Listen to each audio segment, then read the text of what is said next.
सबसे पहले देवी माता की प्रसन्नता की जाती है। पहले दिन कौन सी देवी की हम प्रार्थना करते हैं? माता शैलपुत्री की। शैलपुत्री यानी कि जो कि बालिका स्वरूप हैं, बालिका स्वरूप हैं, उनकी हमने पूजा कर ली, उनको हमने मानना शुरू कर दिया, तो भ्रूण हत्या जैसा जो दुष्कर्म पाप है वो हम करना छोड़ देंगे।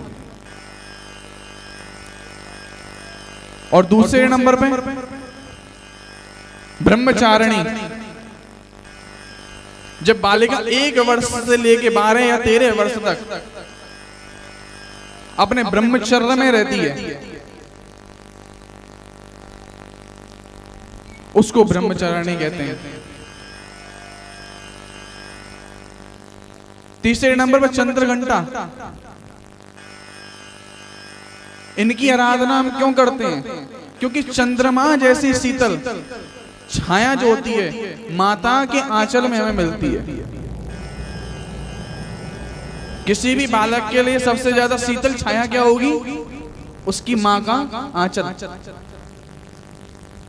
ये उसके बालक के लिए सबसे बड़ी ठंडी छाया होगी। सारे एसी फेल हैं जिसके आगे। फिर आती है माता कुष्मांडा, जिनसे कि सारी सृष्टि की रचना होती है, जो सृष्टि की रचयिता मानी जाती हैं। सृष्टि रची है, स्त्रियों का सबसे बड़ा योगदान होता है सृष्टि को रचने में। स्कंद माता, फिर माता अपने स्तनों से अपने बालक को लगाकर उसका पोषण करती है, उसके भविष्य का निर्माण करती है। स्कंद माता। 6वें नंबर पे माता कात्यायनी, जो अपनी पति के लिए व्रत अनुष्ठान इत्यादि कर करके काल चंडी का रूप ले लेती है। यमराज से भी भिड़ बैठती है। यमराज को कुछ ना समझे पति के लिए तो नो, पहले से मुझसे भिड़ आके जब जाके मेरे पति के पास जाइयो। कात्यायनी काल रात्रि अपने परिवार पे कोई भी संकट आने वाला होगा, जैसे नहीं कि माता बहनें घर में बीमार हो जाती हैं और घर का पुरुष या बालक जो भी है वो थोड़े से बीमार हो जाएं, अरे आप दिखाया हो पहले, मैं तो बाद में दिखा लूंगी। तो अपनी परवाह ना करते हुए दूसरों की परवाह करना, ये भी स्त्री में ही सहनशीलता बताई जाती है। इसके बाद में महागौरी की पूजा बताई जाती है 8वें नंबर पर, क्योंकि ये शुद्धता की देवी है। क्योंकि मां से ज्यादा शुद्ध कोई हो नहीं सकता। इसके बाद में सबसे ज्यादा सिद्धिदात्री 9वें नंबर पे। सिद्धिदात्री में क्या होता है कि जब स्त्री वृद्ध की कगार पे आ जाती है, वृद्ध हो जाती है, उनका हाथ हमेशा ऐसे रहता है आशीर्वाद देने के लिए, अपने बालकों को, अपने परिवार को आशीर्वाद देने के लिए हाथ ऐसे रहता है कि मेरा परिवार बढ़िया बना रहे, संतुष्ट बना रहे, किसी की नजर मेरे परिवार को ना लगे, ऐसा मेरा परिवार बना रहे। इतना त्याग पुरुष में नहीं होता है, स्त्री में होता है। इसलिए गृह लक्ष्मी बोला जाता है देवी को। घर की स्त्री जो होती है गृह लक्ष्मी बोली जाती है। आदमी 4 काम करेगा, गिनाएगा, परंतु स्त्री नॉन स्टॉप काम करती है। कहते हैं ना हाउस वाइफ, हाउस वाइफ नहीं, हाउस मेकर है। हाउस को बनाने वाली, घर को घर बनाने वाली। पहले तो मकान था, उसको घर बनाया किसने? एक देवी ने आकर के आपके घर को घर बनाया, आपको योग्य संतान देती है। इसी तरीके कई लोग बोलते हैं कि स्त्रियों का अपमान होता है सनातन के अंदर। उन्होंने सनातन को जाना ही नहीं। सबसे पहले देवी की आराधना होती है, लक्ष्मी नारायण। राधा कृष्ण, सीता राम, गौरी शंकर। कितने भी देवी देवता आप देख लीजिएगा, सबसे पहले किसका नाम आता है? देवियों का नाम आता है।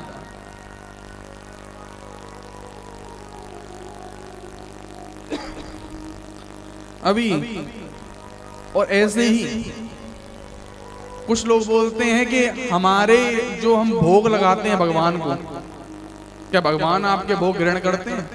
पत्थर की मूर्ति क्या भोग ग्रहण करेगी? हम कहते हैं करती है। भाव से खिला के तो देखो, भाव के भूखे हैं भगवान। जब भी आप अंदर जाते होंगे, बाबा गीलाराम जी की वहां जो प्रतिमा जो लगी हुई है, आपको लगता है कभी कभी आंख बंद करके सामने जब बैठो आप अगर, तो आपको साक्षात लगेगा कि अभी कुछ बोलने वाले हैं क्या? देखो, आपने अनुभव किया हो चाहे ना किया हो, पर हमने तो अनुभव किया है। जैसे अभी हमसे बात करने वाले हैं, मैंने मैया को पिछली बार बताया था, माता हमारी बैठी है सामने, मैंने पिछली बार बोला था कि बाबा ने बोल दिए कि अगली बार आएगा तू, और बाबा ने वाकई देखिए हमें बुलाया है। हम थोड़ी ना आए, बुलाया है किसने? बाबा ने बुलाया।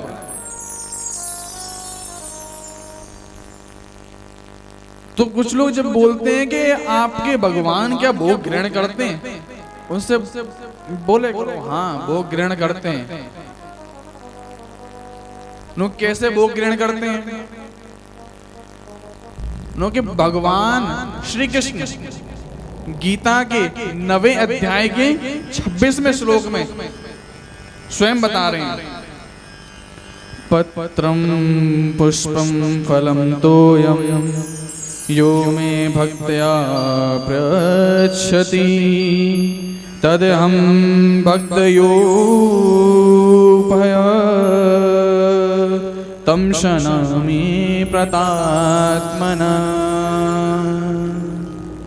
कि मेरे जो प्रिय भक्त होंगे, मेरे जो भक्त होंगे, वो मुझे सच्चे हृदय से पत्र, पत्र यानी कि पत्ता, फूल, पानी, जल और अन्न जो भी अर्पण करेंगे उसको मैं स्वीकार करूंगा। जैसे हमारा शरीर 5 तत्वों से मिलकर बनता है। कौन कौन से? अग्नि, वायु, आकाश, पृथ्वी और हैं? कौन कौन से? अग्नि, अग्नि, आकाश, वायु, पृथ्वी और कोई बोलेगा? हाँ, नीर, जल। इन 5 तत्वों से मिलकर के हमारा शरीर बनता है। इन 5 तत्वों की हमें आवश्यकता होती है, जो कि हमें भोजन के अंदर मिलती, अन्न के अंदर मिलती है। हमारे देवी देवताओं का शरीर 5 तत्वों से मिलके नहीं बनता। इसमें जल और पृथ्वी का अभाव होता है। पृथ्वी और जल इसमें नहीं होते। इसमें 3 होते। मध्यम स्तर के जो देवता होंगे उनके अंदर 3 होंगे, और उच्चतम स्तर के जो देवता होते हैं उनके अंदर 2 होते। कौन कौन से? तेज और आकाश। तेज यानी कि अग्नि, तेज यहाँ पे अग्नि है, और आकाश यानी कि यहाँ पे आकाश। जैसे हम शब्द कह रहे हैं अभी, तो ये आकाश में जा रहे हैं। इसी तरीके से देवता हमारे भोग ग्रहण कैसे करते हैं, इसका उल्लेख आता है कि जैसे ही हम लोग कुछ भी मतलब आरती करते हैं, आरती का विधान हमारे यहाँ है, दीपक जलता है, उसका जो रोशनी होती है, उसकी जो तेज होती है, उसको भगवान तेज के रूप में अपने अंदर ग्रहण करते हैं।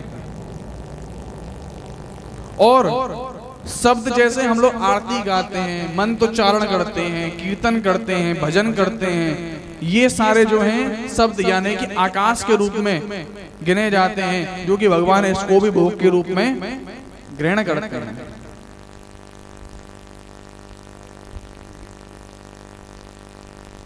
अब देखो,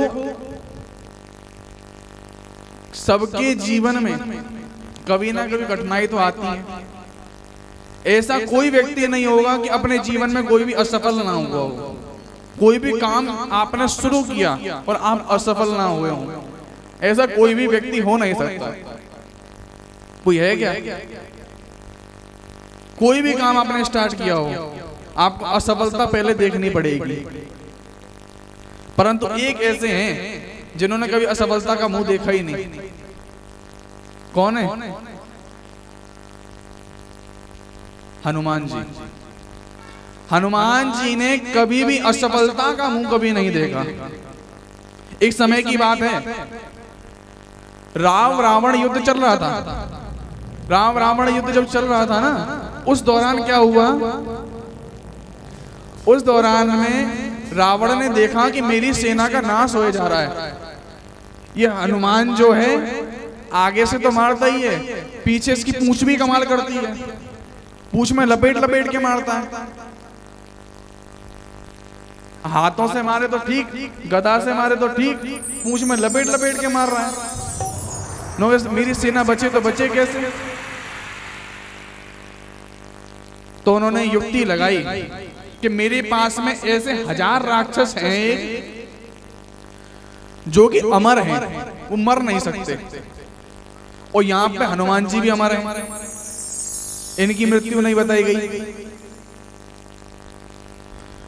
तो अभी क्या हुआ, यहाँ पे रावण ने आदेश दिया कि आप जाओ और वहां पे युद्ध करो। और रावण ने निकलते समय उन अमर राक्षसों को भी संकेत में बता दिया कि वहां पे एक वानर होगा हनुमान नाम का, उससे दूर रहना थोड़ा। नो, क्यों प्रभु? हम तो अमर हैं। नो, के भले ही तुम अमर हो, पर उससे फिर भी दूर रहना। नो, के ठीक है, देखा जाएगा।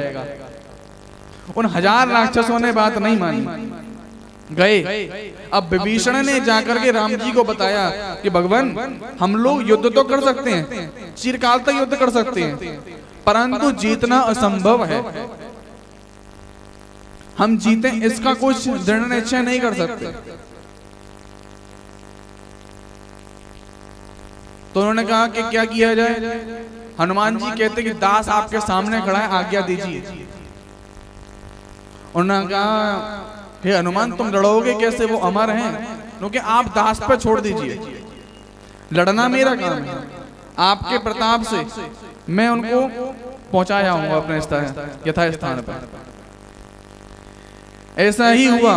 वहां पे युद्ध जब छिड़ा है, युद्ध में 1000 राक्षस सामने आने लगे, और हनुमान जी ने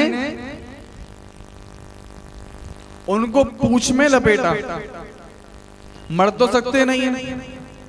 अब क्या होगा?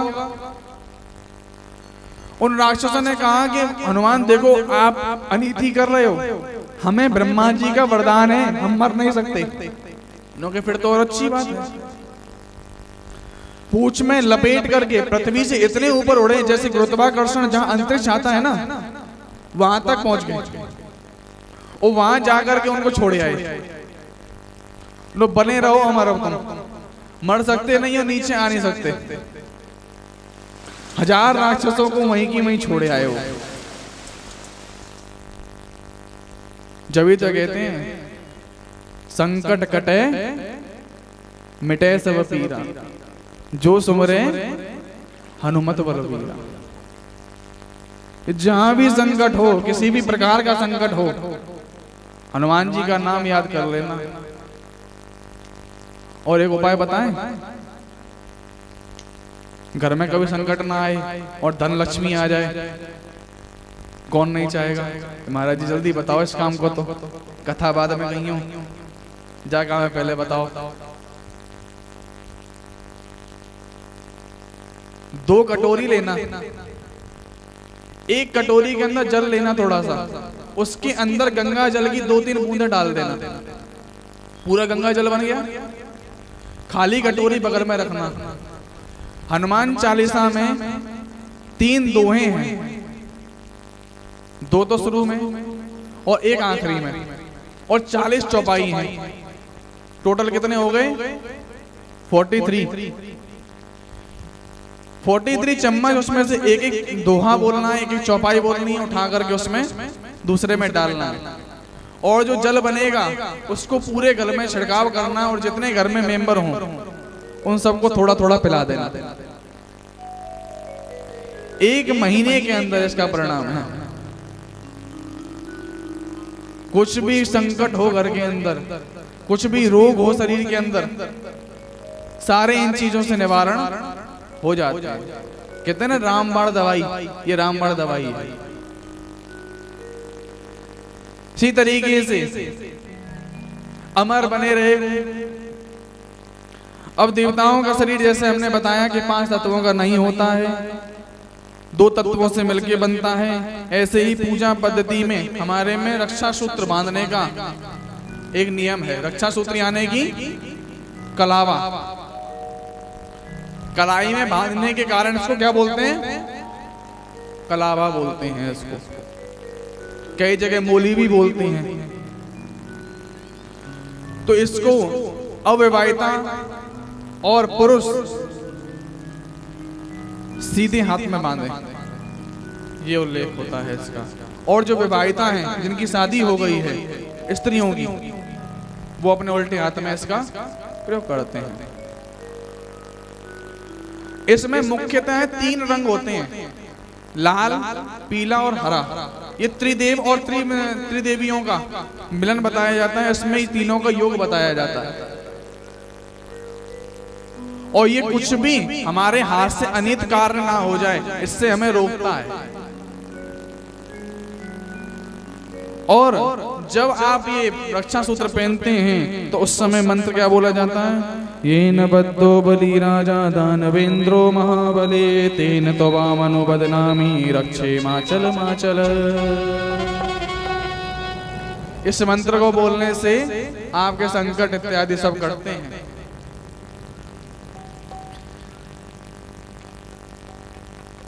अब देखिए, आपको थोड़ी सी इस बारे में चर्चा बताई गई।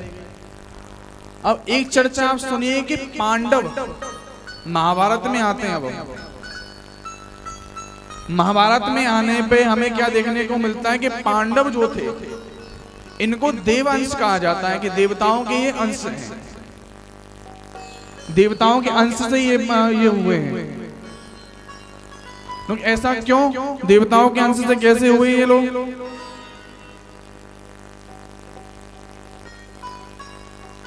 क्योंकि ये देवताओं के अंश से इसलिए हुए क्योंकि उस समय अनित काल ज्यादा बढ़ गया था। अधर्मी लोग, राक्षस प्रवृत्ति के लोग ज्यादा हो गए। उनको हरने के लिए, उनको मारने के लिए भगवान एक रूप में तो आ नहीं सकता, असंख्यक रूप लेने पड़ेंगे। असंख्यक रूप लेने के कारण अब देखिए यहां पे बात आती है कि भगवान राम रूप में आए थे, तो अगला अवतार कृष्ण रूप का क्यों लिया? राम रूप में ही ले लेते। भगवान विष्णु भी आपको बता रहे हैं, समय के हिसाब से आपको भी अलग अलग परिस्थितियों में, अलग अलग वातावरण में अलग अलग कार्य आपको करने पड़ेंगे। भगवान राम थे मर्यादा पुरुषोत्तम, और यहाँ पे लड़ने वाला रावण जो था वो भी मर्यादा का पालन कर रहा था। रात्रि होते हुए युद्ध विराम हो जाता था, युद्ध बंद हो जाता था, युद्ध बंद कर दिया जाता था। अब पर राम जी अगर महाभारत काल में आते, यहां तो कुछ नियम था ही नहीं, यहां तो कोई नियम का पालन कर ही नहीं रहा था। अगर राम जी मर्यादा मर्यादा खेलते रहते, क्या अर्जुन की टीम कभी जीत पाती? भगवान को छल का इस्तेमाल करना पड़ा, क्योंकि छल के साथ में छल ही काम करेगा। आप अगर बढ़िया के साथ में बढ़िया बर्ताव करेंगे और बुरे के साथ में बढ़िया बर्ताव करेंगे, वो आपको मूर्ख समझेगा कि ये तो मूर्ख है, मैं इसको डांट रहा हूं, फटकार रहा हूं, फिर भी मेरी पूजा कर रहा है। वो आपको होशियार नहीं समझेगा, आपको अच्छा नहीं समझेगा, वो आपको मूर्ख समझेगा।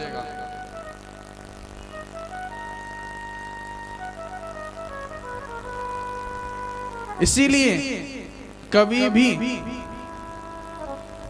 कुछ भी आपको कार्य करना हो, कभी भी आपको जाना हो, संकट कौन काटती है हमारी ब्रज के अंदर? श्री श्री राधे राधे श्री किशोरी जी। कौन काटता संकट? राधा रानी। बिना राधा रानी के टेढ़ी टांग बारू ना चलेगो, तुम्हारे पीछे तो बू ना आवेगो, बाबू ना मना पाएंगे तुम। अगर टेढ़ी टांग वारे मनानो है ना, पहले सीधी सादी मनाना पड़ेगा, भोली वाली मनाना पड़ेगा। जब टेढ़ी टांग वालों पीछे आवे हो छलिया ना, जे काऊ के हाथ ना आया रहो आज तक। ये तो मैया यशोदा के हाथ ना आयो, तुम्हारे हाथ अंत आ जावे वो जी। झूठ बोलने में माहिर, माटी खा रखी है, माटी मुंह पे लग रही है। मैया पूछ रहे चौरे दारी की, तूने माटी खाई है? झूठ, मुंह पे झूठ। नाय मैया मैंने माटी नाय खाई, मैया तेरी सू मैंने माटी नाय खाई। नो अच्छो लाला झूठ बोल लो है ना है मैया, झूठ ना है बोल रहा। मुंह देख ले मेरा, मुंह खुलवायो तो पूरो ब्रह्मांड। और मैया घबराए गई कि लाला के मुंह में तो घुसको, राक्षस घुसको जाके मुंह में। तो कभी भी मनाना हो तो राधा रानी को मनाना ऐसे। राधे राधे जपा करो, कृष्ण नाम रस पिया करो। राधे राधे जपा करो, कृष्ण नाम रस पिया करो। राधे राधे जपा करो, कृष्ण नाम रस पिया करो। राधे राधे जपा करो, कृष्ण नाम रस पिया करो। राधे राधे जपा करो, कृष्ण नाम रस पिया करो। राधे राधे जपा करो, कृष्ण नाम रस पिया करो। राधे राधे जपा करो, कृष्ण नाम रस पिया करो। राधे राधे जपा करो, कृष्ण नाम रस पिया करो। राधे देगी तुमको शक्ति, मिलेगी तुमको कृष्ण की भक्ति। राधे देगी तुमको शक्ति, मिलेगी तुमको कृष्ण की भक्ति। राधे देगी तुमको शक्ति, मिलेगी तुमको कृष्ण की भक्ति। राधे देगी तुमको शक्ति, मिलेगी तुमको कृष्ण की भक्ति। राधे राधे कृपा दृष्टि बरसाया करो। राधे राधे जपा करो। राधे राधे जपा करो, कृष्ण नाम रस पिया करो। श्री राधा रमण लाल की जय हो।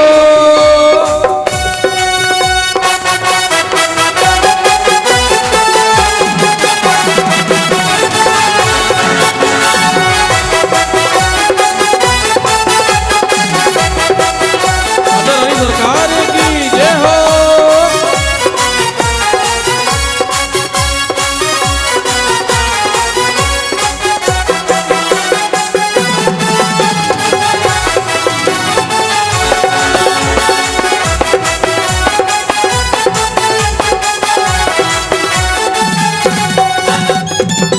राधा रानी है महारानी, महिमा उनकी सब जग जानी। राधा रानी है महारानी, महिमा उनकी सब जग जानी। क्यों भैया, समझ में नहीं आ रहा भजन क्या? आ रहा है ना? हाथ ऊपर करो, सारे हाथ ऊपर करो और झूमते हुए नजर आने चाहिए सारे मेरे को। राधा रानी का नाम है ये।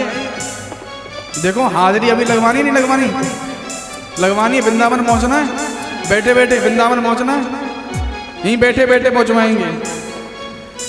राधा रानी है महारानी, महिमा इनकी सब जग जानी। राधा रानी है महारानी, महिमा इनकी सब जग जानी।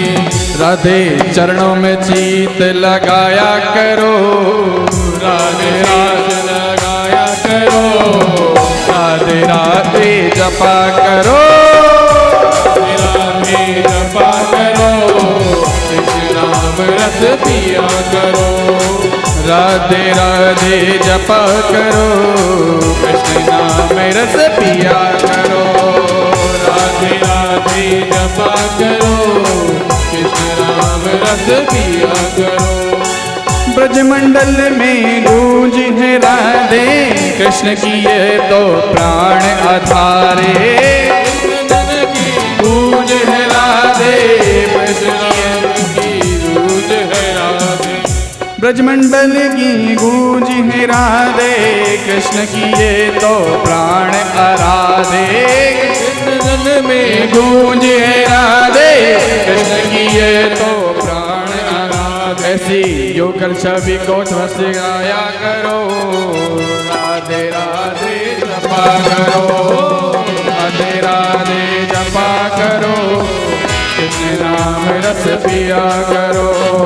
राधे राधे जपा करो, कृष्ण नाम रस पिया करो। राधे राधे जपा करो, कृष्ण नाम रस पिया करो। राधे राधे जपा करो, कृष्ण नाम रस पिया करो। राधे राधे जपा करो, कृष्ण नाम रस पिया करो। कृष्ण नाम रस पिया करो, कृष्ण नाम रस पिया करो, कृष्ण नाम रस पिया करो।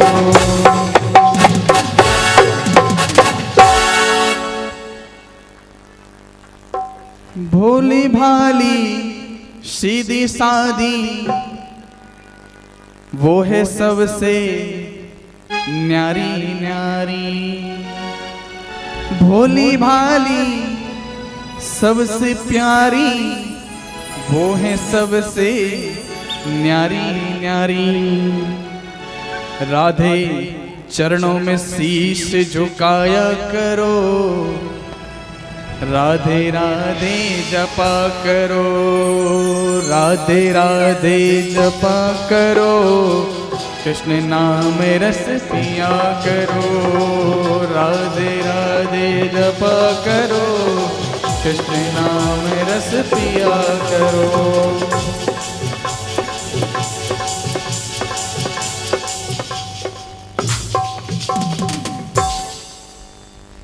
भोली वाली है ना, जब भी तो बहकाए आते हो उसको कि हाँ राधे रानी हम तुम्हारा भजन करेंगे, हम तुम्हारा कीर्तन करेंगे। करते हैं? नहीं करते। राधा रानी का जो महल है ना बरसाने में, नीचे उतरते भूल जाते हैं, भूल जाते हैं ना, याद नहीं रहता। देखो राधा रानी की कृपा कितनी तगड़ी है। एक बार की बात है, एक मोर बड़ी अच्छी तरह नृत्य कर रहा, नृत्य बड़ी अच्छी तरह कर रहा, बहुत बढ़िया नृत्य लगा रहा, बढ़िया बढ़िया। और ठाकुर जी सामने खड़े, ठाकुर जी यहां दाव लगावे और मोर उनसे बढ़ के एक कदम दाव लगावे, उनसे और बढ़िया नाचे, ठाकुर जी से बढ़िया नाचे मोर।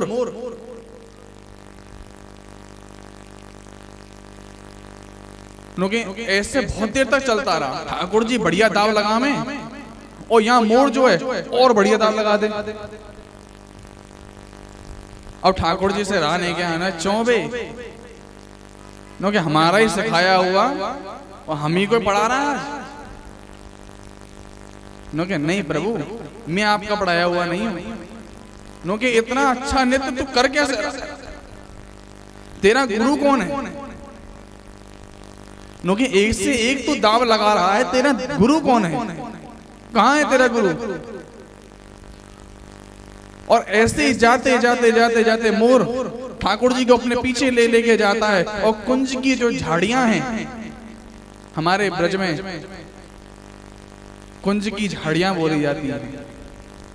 जैसे आप नदी वन में कभी जाएंगे वहां वृक्षों का इतना घेराव है कि उसमें आपको लगेगा कि झाड़ियों में पता नहीं कहां खो गए। इसी तरीके से कुंज की झाड़ियों के अंदर जाके मोर कूद गया।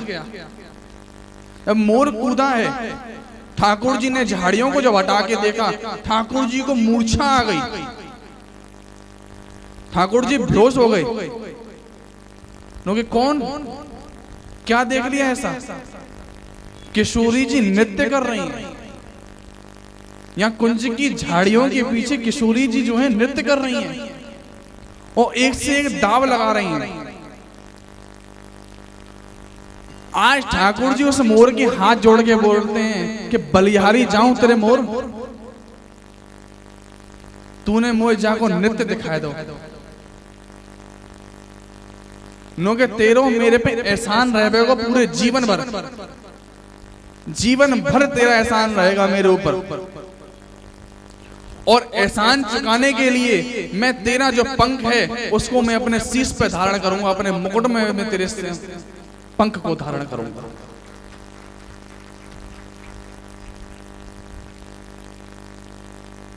इतना बढ़िया नृत्य उन्होंने किशोरी जी ने किया। देखिए हमारे ब्रज में परंपरा है हम सीधे ना राधा जी नहीं बोलते क्योंकि राधा रानी नाम लेते ही हम लोग भी भाव विभोर हो जाते हैं। जैसे ना कि राधा रानी प्राण आधार है हमारी भाव विभोर कैसे हो जाते हैं राधा रानी का नाम लेके।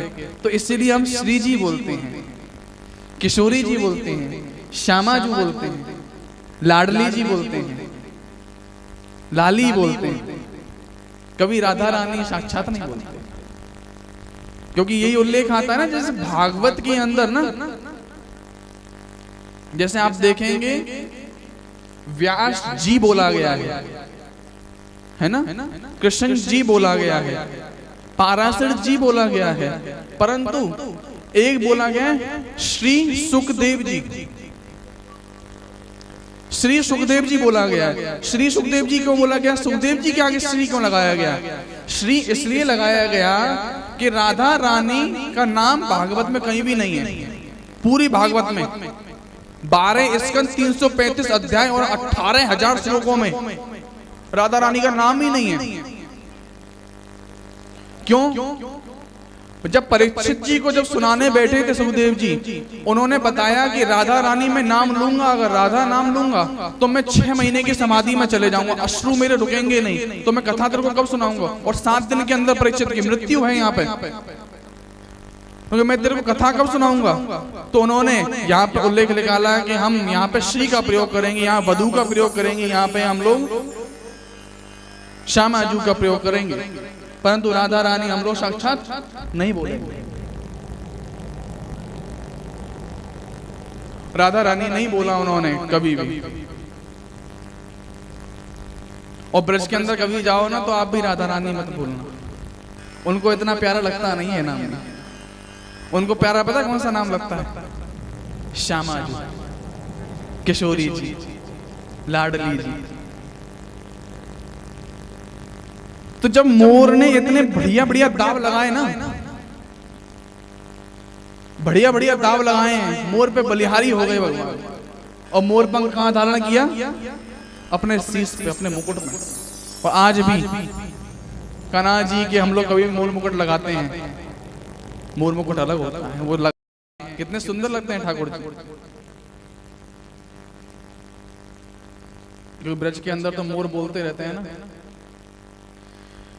वृंदावन बोले मोर, हाँ मोर, गोकुल में शोर भयो भारी। वृंदावन बोले मोर, हाँ मोर, गोकुल में शोर भयो भारी। वृंदावन बोले मोर, हाँ मोर, गोकुल में शोर भयो भारी। गोकुल में शोर भयो भारी, गोकुल में शोर भयो भारी, गोकुल में शोर भयो भारी, गोकुल में शोर भयो भारी। वृंदावन वृंदावन वृंदावन बोले मोर, हाँ मोर, गोकुल में शोर भयो भारी। वृंदावन बोले मोर, हाँ मोर, गोकुल में शोर भयो भारी। उड़ उड़ मोर कदम पर बैठे, उड़ उड़ मोर कदम पर, उड़ उड़ मोर कदम पर बैठे, उड़ उड़ मोर के रंग बरसे, बैठे पंख मरोड़ मरोड़, गोकुल में शोर भयो भारी। वृंदावन बोले मोर, हाँ मोर, हाँ गोकुल में शोर भयो भारी। ओ टप टप टप टप पेंच गिरत है, टप टप टप टप पेंच गिरत है, टप टप टप टप पेंच गिरत है, टप टप टप टप पेंच गिरत है। पेंच का मतलब क्या है यहाँ पे? पेंच, पेंच का अर्थ क्या है यहाँ पे? मोर के पंख, मोर के पंख जो हैं टप टप टप टप गिर रहे हैं ब्रज के अंदर, और उनका पीछा करते करते ठाकुर जी भागे चले जा रहे हैं। किसके लिए? श्यामाजू के लिए, पीछा करने के लिए। श्यामाजू के दर्शन करा दे, क्योंकि तेरे दर्शन से मैं बलिहारी जाऊं। और क्यों क्या कहते हैं? टप टप टप टप पेंच गिरत है, टप टप टप टप पेंच गिरत है। बीने नवल किशोर, हाँ किशोर, गोकुल में शोर भयो भारी। वृंदावन बोले मोर, हाँ मोर, गोकुल में शोर भयो भारी। वृंदावन बोले मोर, हाँ मोर, गोकुल में शोर भयो भारी। गोकुल में शोर भारी, गोकुल में शोर भयो भारी, गोकुल में शोर भयो भारी।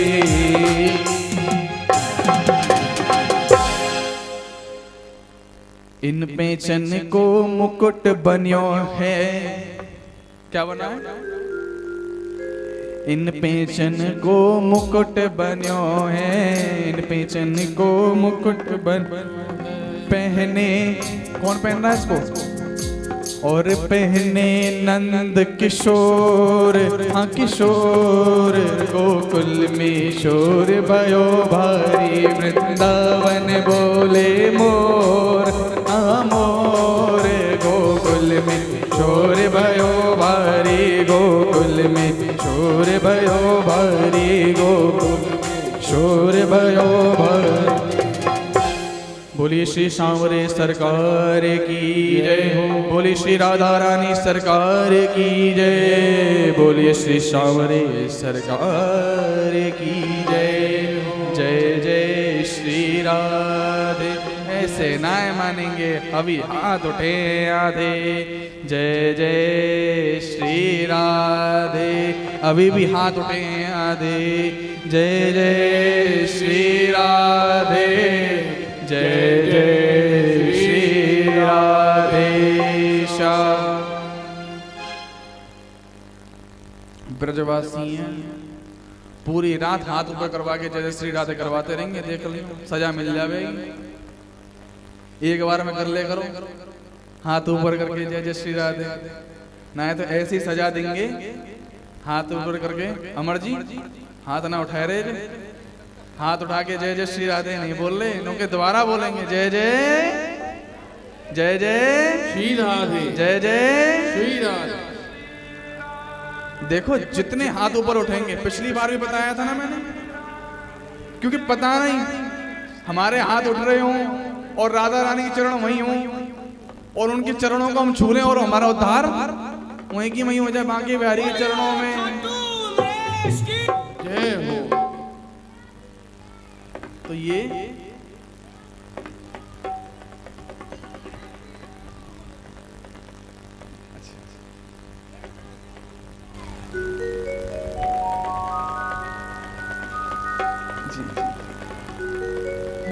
आज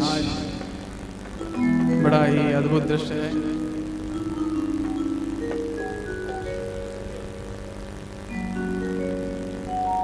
आज पूर्व विधायक श्री चंद शुक्राने जी एवं आनंद जी हमारे बीच में उपस्थित हैं।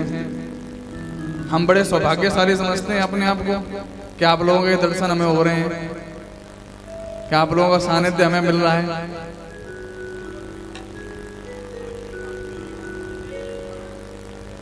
बोल बाबा हरदास राम जी की जय। बोल बाबा किलाराम जी साहेब की जय।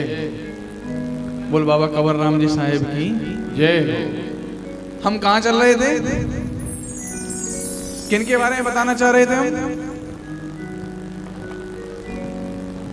मोड़ तो दृष्टांत था बीच में, बता किसके बारे में रहे थे? हम भी तो देखें ध्यान कहाँ पे है, ध्यान हमारी तरफ है कि नहीं है? कहीं आज गुलाब जामुन बड़े नरम नरम बने उनकी तरफ तो ध्यान नहीं चलेगा कहीं हैं? कि हमने तो खा लिया ना, हमें पता है वो गुलाब जामुन बड़े नरम नरम बने। कौन कौन ने खाए, कौन कौन ने नहीं खाई? खाए ना, वही ध्यान चले गया होगा, भूल गए ना। पांडवों के बारे में हम बता रहे थे कि यदुवंश में एक राजा हुए थे शूरसेन नाम के,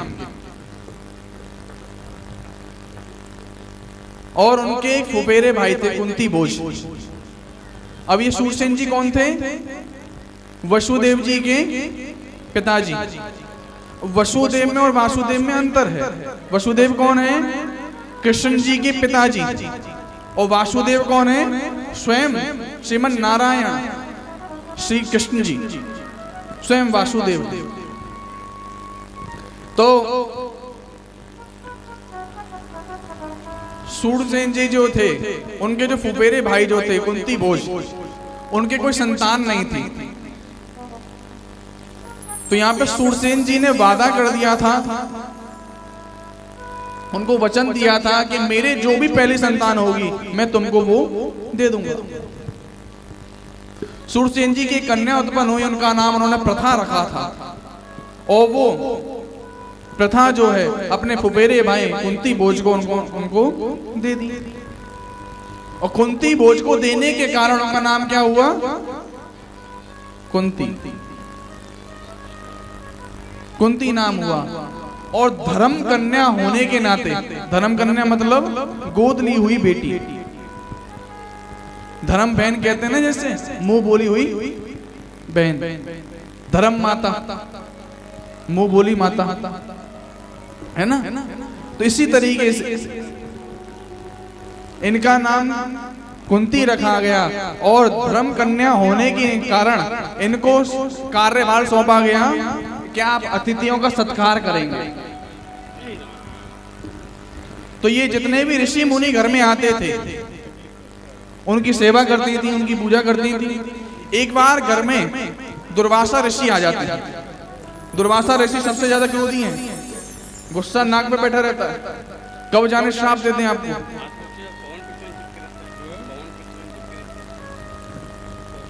पता नहीं कब आपको श्राप दे दें। ऐसे क्रोधी ऋषि को उन्होंने प्रसन्न कर लिया। प्रसन्न जब कर लिया, प्रसन्न करने के बाद में अब आप एक चीज देखिए, हमारे जो ऋषिगण जो होते हैं, संतगण जो होते हैं, वो दूरदृष्टि के होते हैं। उनको पहले का आभास हो जाता है कि इसको क्या चीज की आवश्यकता पड़ेगी। तो उन्होंने आदेश क्या, उनको वरदान क्या दिया कि तू जिस भी देवता का आह्वान करेगी, मैं तेरे को एक मंत्र देता हूं, तू जिस भी देवता का आह्वान करेगी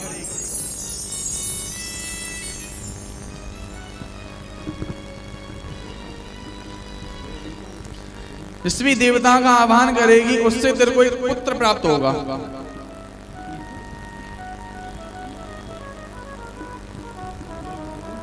अब जब ये वरदान उनको मिल गया, दुर्वासा ऋषि ने कहा यां यां देवं त्वमेतेन मंत्रिणा वाहयिष्यसि तस्य तस्य प्रसादेन पुत्रस्व भविष्यति। मैं तुम्हें मंत्र देता हूं, इस मंत्र का जब जब तुम आह्वान करोगी तुम्हें एक पुत्र की प्राप्ति होगी उस देवता से। इतना सब होने के बाद में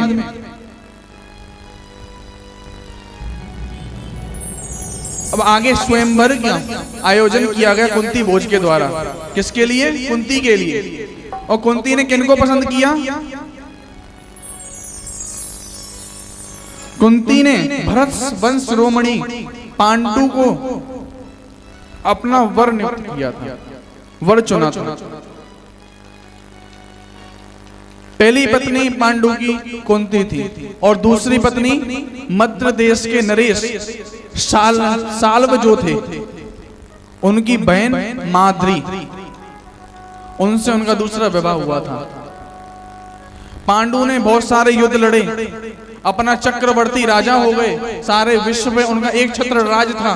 अब उन्होंने कहा कि मैंने राज बहुत भोग लिया है, अब मैं कुछ विश्राम चाहता हूं।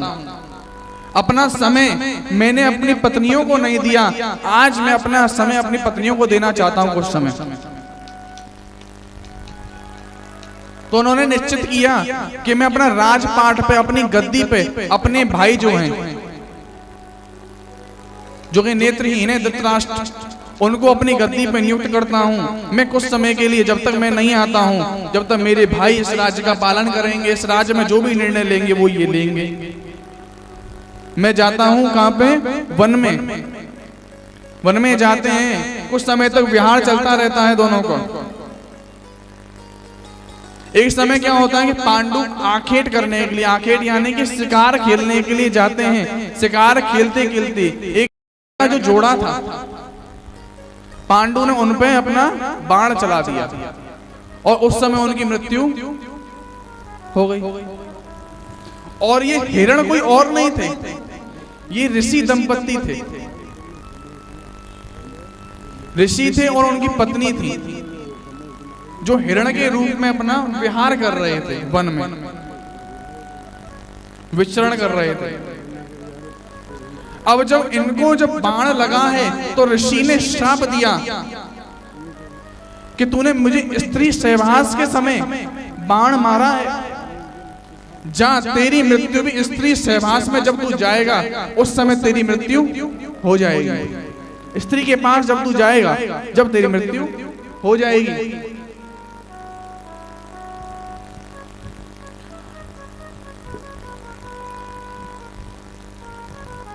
जब इतना बताया है कि तेरी मृत्यु हो जाएगी, सारा कुछ त्याग करके पांडु जो है वन में ही रह जाते हैं। परंतु उनके मन में पुत्र कामना जगी रहती है कि हमारा राज आगे चलना है, हमें वंश चाहिए। तो उन्होंने कुंती से कुछ योजना लगाने के लिए कहा। तो कुंती ने कहा कि मुझे देवताओं का वरदान प्राप्त है, दुर्वासा ऋषि ने मुझे वरदान दिया था कि मैं किसी भी देवता को प्रसन्न अगर कर लेती हूँ या आह्वान करती हूँ तो मुझे उनसे एक पुत्र मिलेगा। तो उन्होंने कहा, पांडु ने कहा कि सबसे पहले तुम धर्म का आह्वान करो, अगर धर्म रहेगा तो सब कुछ रहेगा। तो उन्होंने धर्म का आह्वान किया। धर्म आवाहय शुभे सही लोकेषु पुण्य भा धर्मेण चापि दत्तस्य ना धर्मे रसस्त मना। ये धर्म का आह्वान जब किया, धर्मराज प्रस्तुत हो गए। धर्मराज यानी कि यमराज। यमराज को क्या कहते हैं? धर्मराज। धर्म का कांटा उनके पास है। उन्होंने उनको आशीर्वाद दिया, मेरे से प्रेरित होकर के तुझे एक पुत्र प्राप्त होगा, इसका नाम युधिष्ठिर होगा। ईश धर्म व्रता श्रेष्ठो भविष्यति नरोत्तम विक्रांत सत्य वाक्तो वे राजा प्रथम भविष्यति युधिष्ठिर इति ख्यात पांडो प्रथमज सुत भविता पतितो राजा त्रिषु लोकेषु विश्रुता। कि उसका लोक में तीनों लोकों में प्रसिद्ध होगा और युधिष्ठिर उसका नाम होगा। और दूसरे संतान के लिए जब उन्होंने पांडु ने कहा कि राजा क्षत्रियों का काम बल से भी चलता है तो वायुदेव का आह्वान करो। वायुदेव से कौन प्रस्तुत हुए? भीम। अब अर्जुन, अब यहाँ पे पांडु ने कहा कि एक पुत्र ऐसा भी होना चाहिए जो सर्वश्रेष्ठ हो, सब चीजों से युक्त हो। सर्वश्रेष्ठ देवता कौन से हैं? इंद्र। इंद्र के पास में सब कुछ है, वैभव भी है, सब कुछ है। इंद्र का आह्वान किया गया। इंद्र का आह्वान करने के बाद में इंद्र ने आकर के उनको आशीर्वाद दिया है और पुत्र प्राप्त हुए। आकाशवाणी हुई है। उसके बाद में कार्तिवीर सम कुंती शिवतुल्य पराक्रम एव शक्र इवाजयो यशते प्रश्यति आदित्या विष्णुना प्रतीर्याथा भूदयो विवर्तिता तथा विष्णु सम प्रीतिम वर्णति यशते अर्जुन। अर्जुन इसका नाम होगा, विश्व में प्रख्यात होगा, ऐसा इसका वर्णन मिला। और अब माद्री के मन में भी शंका जगी कि मेरे को भी 2 पुत्र होने चाहिए, मुझे भी पुत्र मिलने चाहिए। कुंती ने कहा कि तुम अपने दिल में, अपने मन के अंदर देवताओं का आह्वान करो, जिसका आप आह्वान चाहती हो, जैसे आप पुत्र चाहती हो वैसा आप आह्वान करो। तो उन्होंने कहा कि मैं अश्विनी कुमारों का आह्वान करती हूँ। अश्विनी कुमार कौन है? देवताओं के वैद्य, देवताओं के डॉक्टर साहब अश्विनी कुमार कहे जाते हैं। अश्विनी कुमारों का आह्वान करके कौन हुए हैं? नकुल और सहदेव। ये पांडवों की वंशवेला है। समय का अभाव होने के कारण जल्दी जल्दी हम भागे हैं, नहीं तो बताना तो हम डीपली चाहते थे। समय का थोड़ा सा बंदिश है, इसलिए थोड़ा थोड़ा छू छू के भाग गए। परंतु हाँ, इतने में समझ में आया कि नहीं आया कि पांडव कौन थे? समझ में आया बहुत? पांडव कौन थे और किसके अंश थे, इतना समझ में आना चाहिए बस। हाँ, कल तो फिर हम बताएंगे पर कल तो हम अपनी मानेंगे ना, कल आपकी नहीं मानेंगे हम। कल हम अपने हिसाब से समझ लेंगे।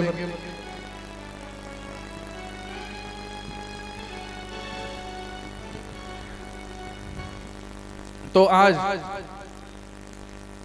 कथा का, आज प्रवचन, प्रथम दिन के प्रवचन का हम यही विश्राम देते हैं और एक राधा रानी को आखिरी में मनाते हुए।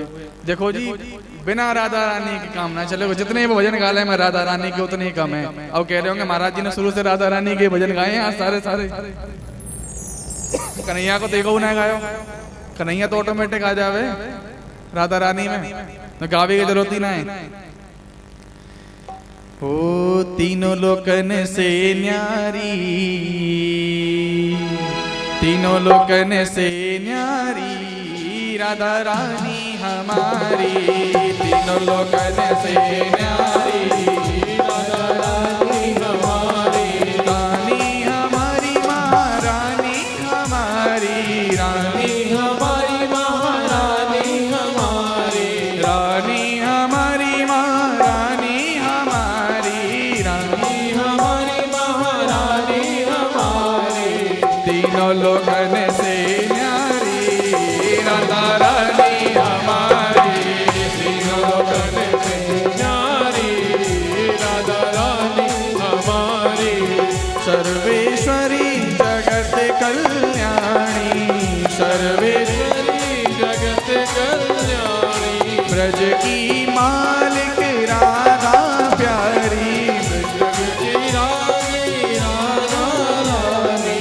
यहाँ कोई न रहता भिखारी, यहाँ कोई न रहता भिखारी राधा रानी हमारी।